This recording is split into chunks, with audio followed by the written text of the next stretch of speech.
Luis Bameule, como dijimos, va a plantear un poquito el tema del negocio de las carnes y la carne bovina, ¿eh? De si las vacas hablaran. En algunos de los newsletters de la Fundación planteábamos, después de los trabajos de Ernesto y del balance de carbono positivo y la fijación de los pastizales naturales, si las vacas hablaran. Bueno, en este caso no son las vacas, va a ser Luis. Luis es integrante del directorio desde hace muchos años en la Fundación, estuvo con Quickfood y hoy sigue con su empresa Agritur San Luis. Así que, bueno, todo tuyo el auditorio, Luis. Bueno, muchas gracias por esta invitación. Y no voy a presentar cuadros, pero sí el que quisiera conseguir una copia de un trabajito que terminé hace un par de meses, con apuntes acerca de un posible relanzamiento de políticas de ganados y carnes, está a disposición aquí en la Fundación para el que lo quiera conseguir. Voy a hablar muy poco del pasado, pero necesito hacerlo porque hay que ubicarse. Y me voy a ubicar hace 50, 60 años. Yo empecé a trabajar por esa época, a fines de la década del 60, en la industria y después en los otros eslabones de la cadena. Y la verdad es que en esos años Argentina era el primer consumidor de carne por habitante en el mundo, por lejos, y además era el primer exportador de carne vacuna del mundo, cómodamente primero. Algo ha pasado en estos 60 años en el que hemos perdido en términos relativos ese privilegio, si se lo quiere llamar, o ese liderazgo que teníamos como productores, consumidores y por lo tanto exportadores. Algo hicimos mal y me puse a investigar un poco y a recordar todas estas décadas, de trabajo intenso en el sector. Y la verdad es que mi conclusión primera es los mayores daños son autoinfligidos. Cuando digo autoinfligidos, digo vinieron de la Argentina, no vinieron del exterior. En general uno muchas veces acusa que el proteccionismo de otros países, todo eso ha pasado y pasa. Pero en el caso nuestro, los daños autoinfligidos han sido importantes. Y además de los daños autoinfligidos está el permanente cambio, tanto en las reglas como en las normas, como en las condiciones para trabajar. Y eso, en el caso de la ganadería vacuna, es especialmente duro porque este es un proceso lento, el del vacuno. Una vaca, un ternero, con suerte una vez por año, no es lo mismo lo que pasa con las otras carnes, donde se puede lanzar, relanzar, aumentar muy rápido la velocidad de crianza de cerdos, de pollo, totalmente diferente a la del vacuno.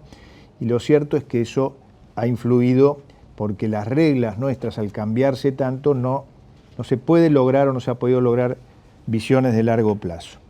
¿Cuáles fueron esos daños autoinfligidos? Por lo menos les cuento algunos que yo he vivido.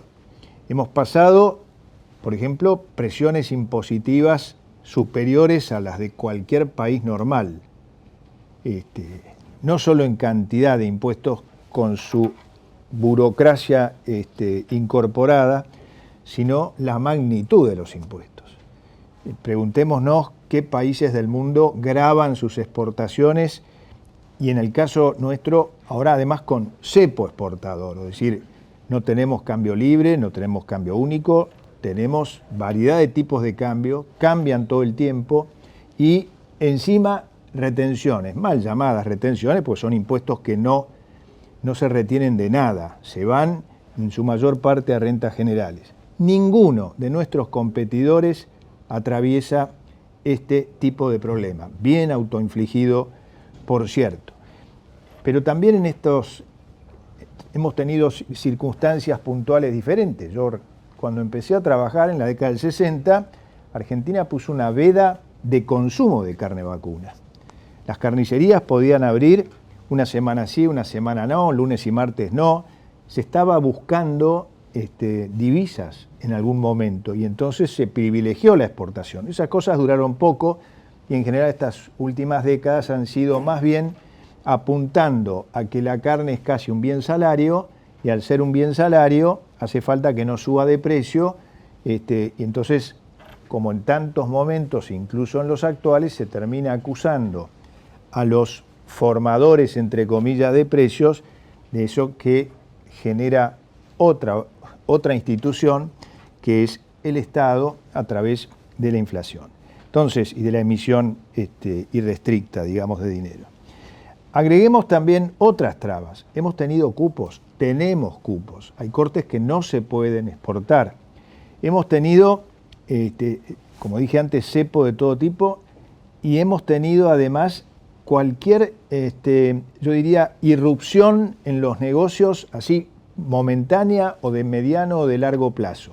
Esto para un negocio como este es absolutamente negativo y nuestros competidores no caen en eso. Mientras tanto en el mundo, y a pesar de todos estos comentarios que hay circulando, bueno, que los veganos, que el bienestar animal, que la carne, que esto, que aquello, el consumo mundial y el tránsito mundial de carne sigue creciendo. Hace 20 años se exportaban de un país a otro un total de 6 millones de toneladas. En este momento estamos pisando los 13 millones de toneladas que se comercializan internacionalmente. Y hubo, yo diría, dos grandes irrupciones en los mercados, una hace 20 y pico de años, que fue el caso de Rusia. Rusia se sumó a lo que eran los mercados tradicionales, que eran básicamente Inglaterra, la Unión Europea en aquellos tiempos. En la década del 60 al 90 fue prácticamente muy concentrado todo en la Unión Europea y muy poco en otros países.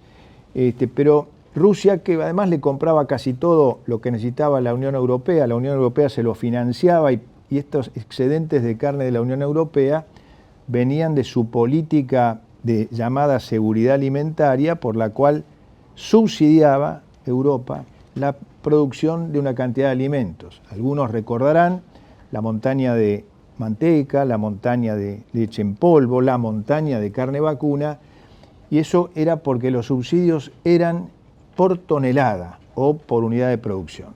Cuando los presupuestos de la Unión Europea se complicaron, esos subsidios sí se mantuvieron, pero ya no fueron por tonelada producida, fueron por hectárea.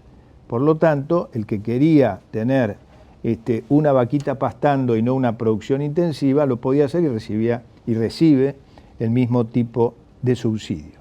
Vi por lo que dijo recién Ernesto Bigliso que hay alguna teoría dando vuelta en este momento en la Unión Europea para volver a algún subsidio a quienes produzcan por unidad bajo ciertas condiciones. En el tema de impuestos, todos los que se les ocurre y algunos que todavía no se nos ocurrieron, pero además de las retenciones, ingresos brutos. Ingresos brutos es una suerte de tax, de impuesto a la venta, que se va repicando en todas las etapas, modelo más bien americano de impuestos, que compara con el europeo, que es el de IVA. Nosotros sumamos los dos, el IVA y el tax, más las retenciones, más el cepo cambiario. La verdad que eso es nos pone en una enorme desventaja frente a nuestros competidores. Del daño de afuera, como dije antes, el proteccionismo en una época se expresaba y se expresa todavía con aranceles o con cuotas, la cuota Hilton. La cuota Hilton se exporta a la Unión Europea, entra eso con una tasa de 20%. No entra gratis. Lo que no paga es lo que se llaman los prelievos europeos, que son de 3 euros por kilo. Un bruto arancel encubierto y la cuota Hilton está exceptuada de esta segunda parte. Pero Estados Unidos, Japón, otros compradores del mundo, la mayoría, incluso China tiene 12% de arancel para las importaciones. Frente a todo esto y a todo el potencial que tiene Argentina por el otro lado, espacio, alimentos, experiencia, yo contabilizo por mi experiencia que nuestra mano de obra de industria de carnes todavía le saca mucha ventaja a las de otros países. Esas enseñanzas para cortar bien la carne son detalles importantes que suman a la productividad de las fábricas, y yo he visto cómo negocios de frigoríficos en otros países no se manejan bien porque no hay una cultura de trabajo con las carnes. Argentina la tiene, y buena, que se suma a nuestras otras ventajas: el alimento barato, las pasturas, todo lo que sabemos que podemos tener a favor. Ahora sí, hacia adelante. ¿Por qué hablo de relanzamiento? Porque está todo para avanzar, y muestro en ese trabajo el decrecimiento relativo frente a los demás exportadores del mundo, teniendo todas estas ventajas que no aprovechamos a través de todos estos, como dije antes, daños autoinfligidos. Pero hay un punto que quiero remarcar, que es la macro, o sea, la atmósfera macro, no la del sector o de la cadena de las carnes, sino la macro. Una sociedad que tiene instituciones como las nuestras, que no están funcionando correctamente, una de ellas la moneda. Es muy difícil, cuando las instituciones globales no funcionan bien, una justicia lenta, una educación limitada o con problemas. Todo este tema nos juega en contra. Y Argentina va a tener que hacer un esfuerzo en la macro, yo diría no previo, pero sin duda simultáneo a lo que se haga con respecto a las carnes, al negocio en sí de las cadenas de carnes vacunas. ¿Por qué en otras carnes se pudo crecer? En los últimos 20 años, la producción total de carne vacuna de Argentina creció 7-8%, poquito por el peso promedio, otro poquito en unidades, 7-8% en 20 años. En el caso del pollo se multiplicó por 2,5 la producción, y en el caso del cerdo está multiplicándose por 3 en 20 años. En esto, insisto, tiene muchísimo que ver la velocidad de unos procesos y los otros, y por lo tanto la velocidad para adaptarse a las circunstancias. Entonces, en el caso de la macro necesitamos visión de largo. Sería ideal que hubiera acuerdos, digamos, no de un gobierno, sino políticas de Estado respecto a esto. No hay que ir muy lejos para ver qué es lo que funciona y lo que no funciona. Podemos cruzar el charco a Uruguay y para, por ejemplo, imponer retenciones, que ellos llaman detracciones, hacen falta mayorías en el Congreso, pero mayorías absolutas, no mayorías simples del 51, no, están en los 2/3 por ahí, con lo cual no se impone un cambio de un día para otro en el Uruguay. Esto hay que discutirlo, y hay que discutirlo mucho, y tiene que ver con lo que llamo la estabilidad de las reglas. Lo segundo que quiero destacar es que Argentina tiene un historial complicado. ¿Por qué? Porque, entre otras cosas, hemos llegado a prohibir las exportaciones. Hoy mismo hay que sacar permisos previos para exportar. Nuestros competidores no sacan permiso previo ninguno.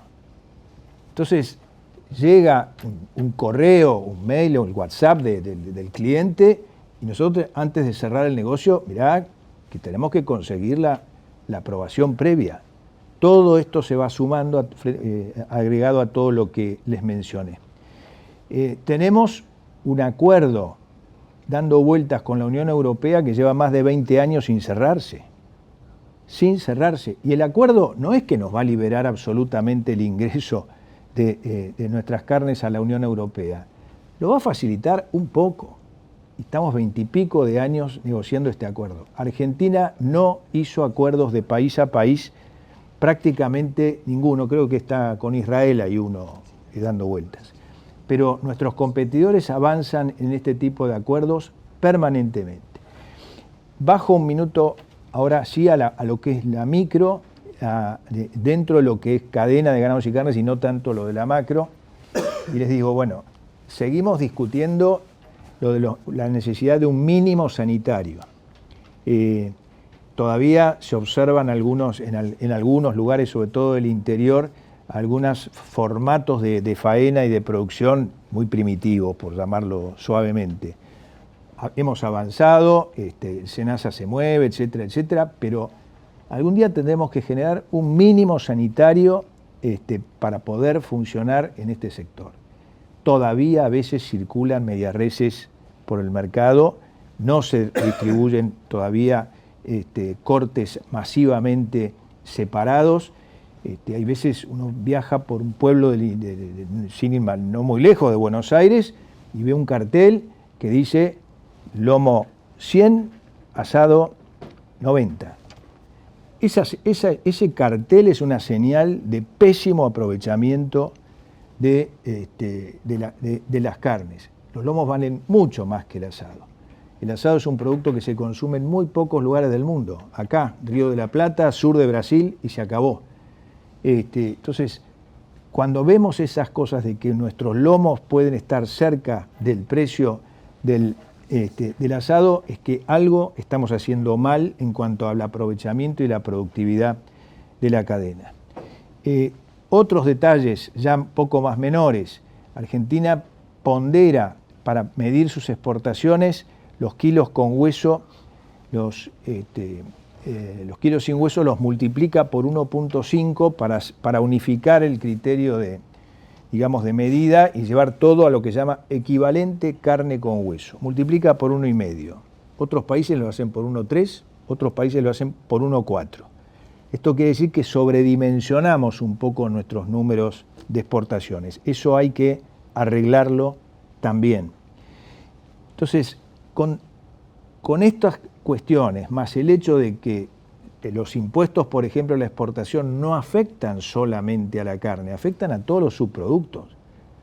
Los cueros han tenido un régimen especial para manejarse de manera independiente que la carne vacuna, que es llamativo, por llamarlo suavemente. Los frigoríficos estábamos en su momento obligados a vender al precio que nos marcara alguien de alguna empresa curtidora. No funciona ni ha funcionado plenamente el libre mercado en estos subproductos. Son todas ventajas que ha venido dando Argentina frente a sus competidores. ¿Dónde se reflejarían todas estas cosas en esta propuesta, digamos, a 10 años, por la cual que implicaría esta especie de relanzamiento? Y hay dos datos muy básicos. Uno, primero, es la tasa de destete. Nuestra tasa de destete, si la medimos de una manera o de otra, 63, 64 en algún buen año. Hay países que tienen 70 y hay países que tienen 80 de tasa de destete. Y el otro número muy complicado es el de peso de la res. En Argentina, el peso de la res en este momento está entre 2.30 y 2.32 la res, la suma de las dos mediarreses. Uruguay hoy nos está pasando, según el año, entre 25 y 30 kilos más de promedio. Si faenamos, por decir un número, 13 millones de cabezas por año y obtenemos 30 kilos más de carne como las que obtiene Uruguay, generaríamos 400.000 toneladas más de carne exportable o consumible, pero como el consumo ya está satisfecho, sería todo para exportación. ¿Y por qué vendemos más liviano? Vendemos más liviano porque la exportación está permanentemente castigada, y entonces llevar a pesado, que es el peso del animal que básicamente se tiene que exportar para aumentar productividad, para que sea, ese pesado no llegamos. Vendemos más liviano antes. El mercado interno prefiere históricamente un poco más el liviano, pero hay maneras de mejorar y de ir adelante en todo esto. Hay que aplicarlas, no hay que ir muy lejos a ver qué es lo que funciona y qué es lo que no funciona. Entonces, hablé de mínimo sanitario, hablé de impuestos exagerados y desproporcionados, que además a la hora de negociar con los países compradores, más de una vez me lo han refregado en el exterior: señores, ustedes bajen sus impuestos de exportación o los cupos que imponen y después vengan a hablarnos de bajar nuestros aranceles. Y es bastante lógico para defenderse. Y agrego finalmente en todo esto el aporte de Vigliso, que muy didáctico como siempre, pone arriba de la mesa algo que en el mundo, por las buenas y por las malas razones, está funcionando cada vez más. El tema de calentamiento global, emisiones de carbono, etcétera, etcétera. En esto hay dos cosas a las que van a repercutir en el negocio fuertemente. Una es trazabilidad, vamos a tener que demostrar las cosas, va a haber más certificaciones en el futuro que ofrecer para tranquilizar, entre comillas, al importador, y además sacar un argumento para una verdadera pararancelaria, que es cuando el importador se agarra de estas cuestiones tipo ambiental, no, que ustedes están deforestando, o que el Chaco del Sur no se trata bien el ambiente. Bueno, estas cosas requieren análisis muy puntuales y terminan en algo que me parece fundamental, que es la alineación, además de la política de Estado, una alineación de todos nuestros organismos en el mismo sentido, a defender esta importante producción de Argentina, pero de común acuerdo entre todos. En algún momento, hace algunos años, cuando se llevó la propuesta a Glasgow sobre el tema de emisiones, hubo alguna propuesta de bajar el stock ganadero argentino al 50%. A último minuto, Argentina revisó esta postura y funcionó la cosa de manera normal y en defensa de los intereses reales de Argentina en todo esto.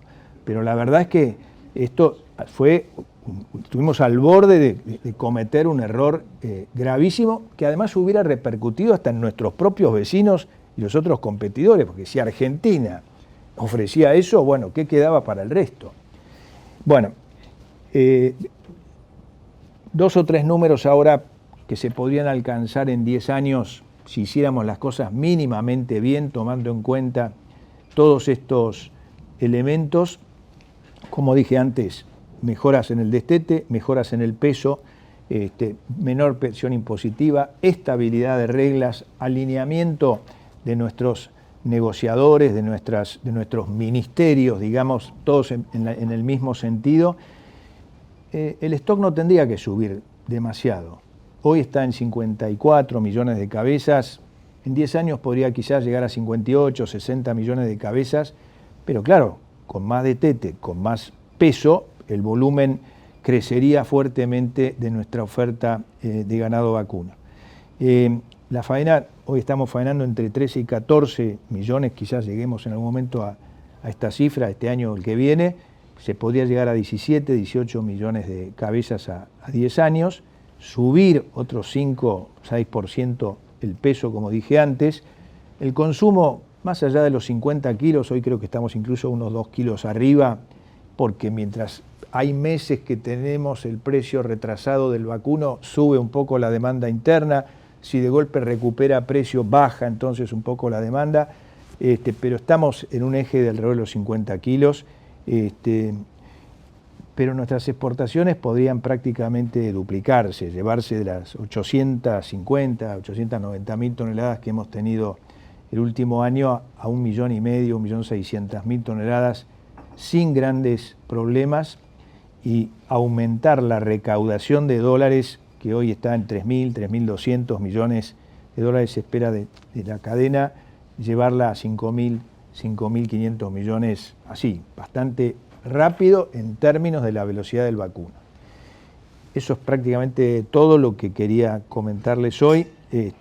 Largo plazo, alineamiento, y además hasta la educación tendríamos que revisarla, porque no puede ser que haya todavía escuelas en donde los chicos se les dice que el vacuno, que esto, que contamina el ambiente, etc. Deberíamos estar orgullosos de lo que esta cadena genera y puede generar, no solo en divisas, sino en empleo geográficamente bien distribuido, exportaciones a cualquier cantidad de países, porque los gustos no son iguales en todo el mundo. La verdad es que, y además destacarnos, como en algún momento nos hemos destacado, y todavía creo que sí, que Argentina, el país de la carne, vienen los turistas y van, lo primero que hacen es irse a comer un bife a algún buen restaurante de Buenos Aires. Muchas gracias.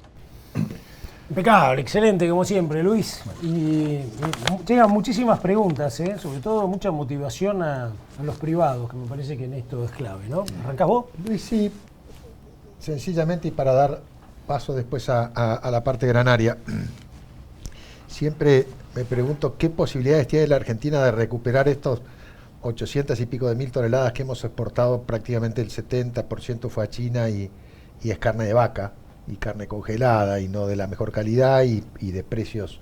¿Qué posibilidades le ves vos a volver a recuperar esos mercados internacionales con cortes de alta calidad, independientemente del Hilton, que está, digamos, cupificado, pero poder participar con más calidad y con más volumen?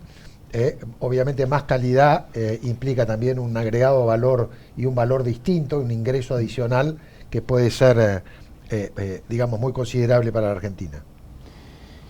Sí, hace unos cuantos años, muchos de ustedes lo recordarán, un amigo nuestro, Ordóñez, decía que el kilo de carne se vendía en Alemania lo mismo que un kilo de Audi. Y es verdad. Si vas a un supermercado y hoy encontrás lomos de $60 el kilo, pero tranquilamente. Y uno dice, ¿cómo se podía lograr? Nosotros hicimos la experiencia de un restaurante en Europa también, que entre paréntesis siempre digo, lo inauguramos el día que Argentina prohibió la exportación de carne. Para mostrar un poquito lo que son las experiencias de nuestros altibajos y de nuestras variabilidades. Pero voy a China. Yo creo que China, que irrumpió en los mercados hace 5 años, 6 años. En materia de carnes es nuevo. Se está llevando el 30-35% de todo el tráfico. Es cierto que se lleva todo y lo que, no digo que tiráramos, pero era que un subproducto, los huesitos, que esto, que el otro. Víctor Tonelli tiene un buen análisis sobre el tema de los huesos pelados, que según él los declaramos 2 veces en las estadísticas, lo cual confunde. También, pero también China, yo creo que en poco tiempo más empieza a separar sus importaciones.